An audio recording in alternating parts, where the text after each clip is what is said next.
Very good evening. मैं आराधना अग्रवाल आप लोगों के सामने concluding part of success Mantra topic का लेकर आई हूँ।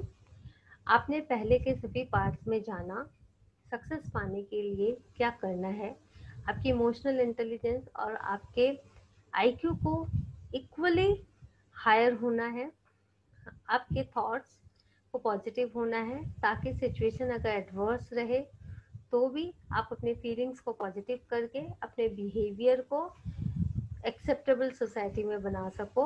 आपका बिहेवियर जो है वो कंट्रोलिंग रहे, आपके आपके कंट्रोल में रहे और आप एक हारमोनियस वातावरण क्रिएट कर सको। फिर आपने जाना इमोशनल इंटेलिजेंस क्या होती है। आपने ये जाना कि किस तरह से सेल्फ अवेयरनेस आप कर सकते हो, सेल्फ मैनेजमेंट आप कर सकते हो, जो कि इमोशनल इंटेलिजेंस के एलिमेंट्स हैं। चलिए देखते हैं इस पार्ट में क्या है।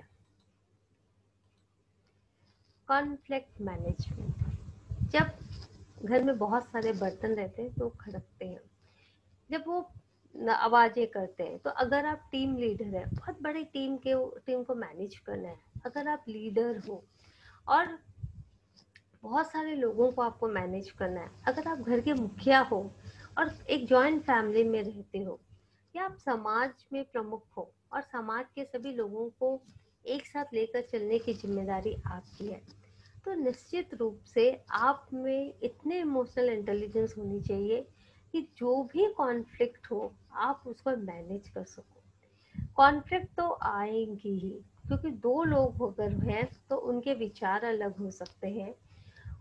उन विचारों को के बीच में सामंजस्य बैठाना, यही कॉन्फ्लिक्ट मैनेजमेंट है। तो कॉन्फ्लिक्ट कब आती है और कैसे हम उस पर सामंजस्य बैठाते हैं।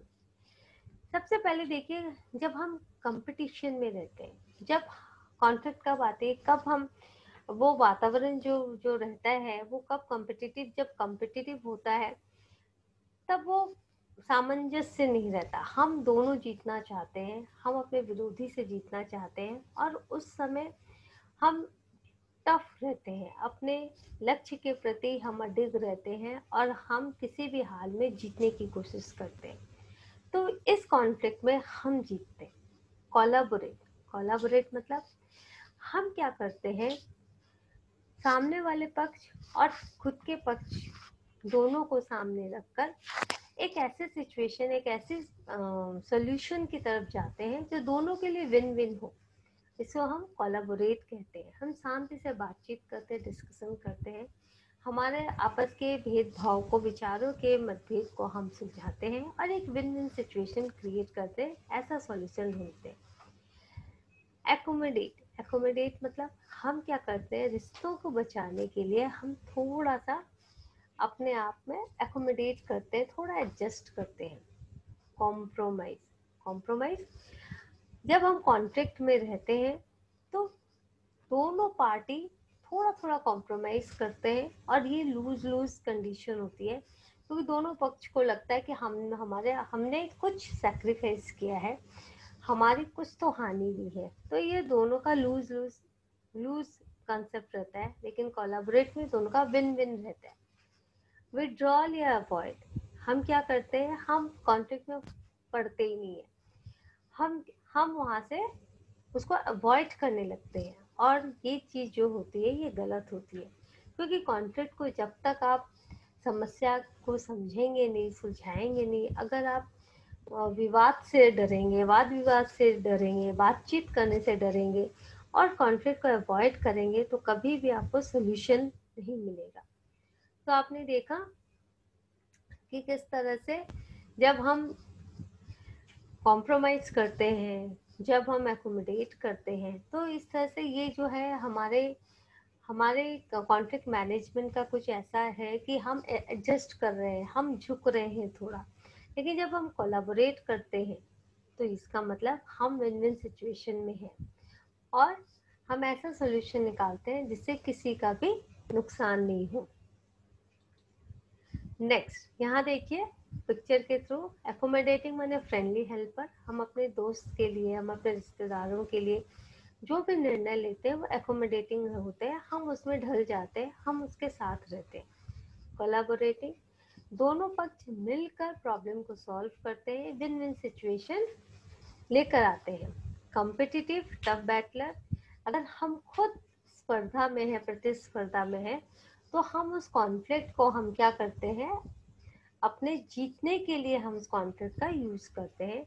अवॉइडिंग, हम कॉन्फ्लिक्ट से भागते हैं, विड्रॉ करते हैं। और कॉम्प्रोमाइजिंग, हम कॉम्प्रोमाइज करते हैं, सेक्रीफाइस करते हैं और यहाँ इस फीलिंग के साथ रहते हैं कि हमारा नुकसान हुआ है, जितना हमारा नुकसान हुआ है उतना सामने वाले का भी नुकसान हुआ है ना। सोशल एबिलिटी, जब हम कॉन्फ्लिक्ट मैनेजमेंट करना सीख जाते हैं तो निश्चित रूप से हम सामाजिक प्राणी बन जाते हैं, अच्छी तरह से समाज को समझने वाले, समाज के लोगों के बीच में रहने वाले हम सबसे बुद्धिमान व्यक्ति बन जाते हैं, क्योंकि हम नेगेटिव बिहेवियर को पॉजिटिव वन से रिप्लेस करना सीख जाते हैं। आपके आसपास बहुत नेगेटिव वातावरण है, लेकिन आपकी एक पॉजिटिव सोच आपकी फीलिंग्स को बदल रही है और आपका बिहेवियर जो है बहुत ही सकारात्मक है, बहुत ही आशावादी है, ऑप्टिमिस्टिक है और आपको देखकर दूसरे लोग भी आपसे प्रभावित हो रहे हैं और वो पॉजिटिव बन रहे हैं। तो जो सिचुएशन है वो बिल्कुल चेंज हो जा रही है। इमोशंस आर कंटेजियस, ये तो आप मानेंगे कि अगर आप बहुत उदास हैं और किसी ऐसे ग्रुप के में गए हैं जहाँ लोग बहुत खुश हैं, तो आप खुद ही खुश हो जाएंगे। अगर कोई हंसता हुआ व्यक्ति आपके पास आ जाए तो बिना कारण समझे आप भी मुस्कुराने लगोगे। तो इमोशंस आर कंटेजियस, तो जो इस सच को जानता है वो बहुत जल्दी वातावरण को चेंज कर सकता है। तो इससे क्या होता है, सोशल कम्युनिकेशन में बहुत आसानी होती है। अगर आप ऐसे ऐसे ग्रुप में गए हो जहाँ पर बहुत कोई दुखी है, तो आप सांत्वना दोगे, आप एम्पैथी दिखाओगे और साथ ही साथ आप अपने पॉजिटिव इमोशन से, पॉजिटिव आउटलुक से, पॉजिटिव बिहेवियर से लोगों के मन में पुनः आशा का संचार करोगे।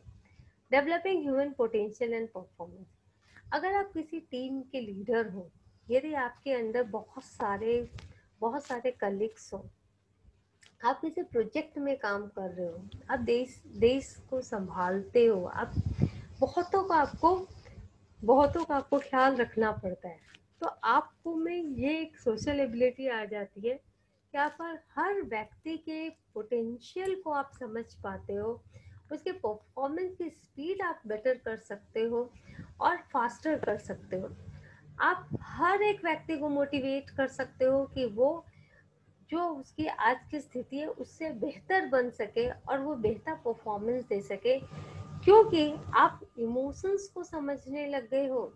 अगर कोई व्यक्ति लेजी है, काम नहीं कर रहा, तो आप अगर उसके सामने ऐसा उदाहरण प्रस्तुत करो कि आप बहुत ही ज़्यादा मेहनती हो और आप सही में हो, तो निश्चित रूप से उस व्यक्ति का आलसीपन दूर हो जाएगा, वो अपने पोटेंशियल को दिखाने लग जाएगा। थोड़ी सी मोटिवेशन, थोड़ा सा understanding of others emotion, others feeling, थोड़ी सी एम्पैथी हमारे आसपास के लोगों को हमारे निकट लेकर आती है और ये रिलेशनशिप बिल्डिंग बन होती है इससे। नाउ कहाँ दिखाना चाहिए ये सोशल एबिलिटी, कहाँ कहाँ हम दिखाते हैं? हम जब ग्रुप में या क्लब में रहते हैं तब वो दिखाते हैं। बहुत तरह के क्लब्स होते हैं, आप देखो सोशल क्लब्स होते हैं, ग्रुप्स होते हैं, वहाँ हमें सोशल स्किल दिखाने का मौका मिलता है। घर में हम दिखाते हैं, जब हम लोगों से मिलते हैं तब हमें सोशल स्किल दिखाना चाहिए, क्योंकि सोशल स्किल्स मतलब perceiving others emotions, understanding them, और जो आपकी असर्टिवनेस है। आप जब प्रॉब्लम का सलूशन ढूंढ रहे हैं तो उस व्यक्ति के परसेप्शन को ध्यान में रखकर उसको अपने उसकी बातों को सुनकर ही आप निर्णय ले रहे हो। तो वर्क प्लेस में आपको सोशल स्किल दिखानी चाहिए, फ्रेंड्स के बीच में, स्पोर्ट्स एंड टीम्स में तो सोशल स्किल बहुत ज़रूरी है, स्कूल में और आपके लव लाइफ में। तो जो सोशल स्किल है वो हर जगह आपको दिखानी पड़ती है। तो जो जो इमोशनली इंटेलिजेंट है वही सोशल स्किल्स में भी माहिर होते हैं।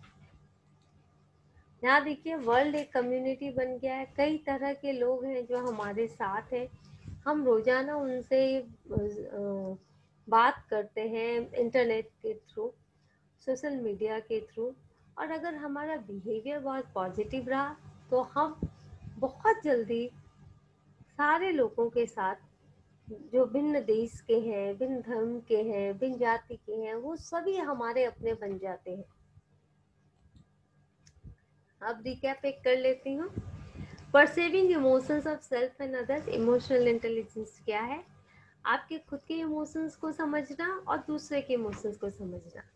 Identifying and controlling one's own emotions, अपने खुद के इमोशंस को आइडेंटिफाई करना और उसको कंट्रोल करना। मैनेजिंग नेगेटिव इमोशंस, अगर नेगेटिव इमोशंस बहुत आ रहे हैं तो उनको मैनेज करना।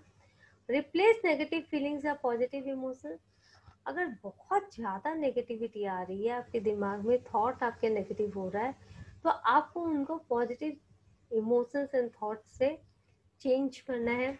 इवैल्यूएटिंग हाउ अदर्स फील, और दूसरे कैसा फील कर रहे हैं उनका आकलन आपको करना है। अगर आप ये सारी चीज़ें अगर आपने सीख ली तो आप इमोशनली इंटेलिजेंट बन गए।